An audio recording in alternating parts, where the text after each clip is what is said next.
আবাসিক খাতে prepaid gas metre স্থাপন এবং বিলিং ব্যবস্থার নৈরাজ্য বন্ধের দাবিতে রাজধানীতে এক বিক্ষোভ সমাবেশ অনুষ্ঠিত হয়েছে।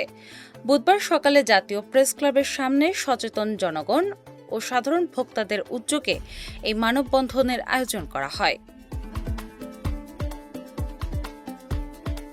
সমাবেশে অংশ নেওয়া ক্ষুব্ধ গ্রাহকরা জানান, দীর্ঘদিন ধরে সুনির্দিষ্ট মিটার না থাকায় তারা চরম বৈষম্যের শিকার হচ্ছেন। তীব্র গ্যাস সংকট কিংবা সরবরাহ পুরোপুরি বন্ধ থাকলেও প্রতি মাসে বাধ্য হয়ে 1080 টাকা স্থায়ী বিল দিতে হচ্ছে, যা স্পষ্ট হয়রানি। বক্তারা অভিযোগ করেন, এই অস্বচ্ছ প্রক্রিয়ার কারণে সাধারণ মানুষের উপর বাড়তি আর্থিক বোঝা চেপে বসছে। অন্যদিকে সরকারি সম্পদ অপচয় হচ্ছে। উদ্যোগ নিলে লাগাইতে পারে, তাতে আমাদেরও বিল সাশ্রয় হবে, সরকারের রাজস্ব আসবে। যেহেতু একটা প্রিপেড মিটার ছাড়া অন্যভাবে গ্যাস তুলে 24 ঘন্টা মানুষ গ্যাস জ্বালা রাখে।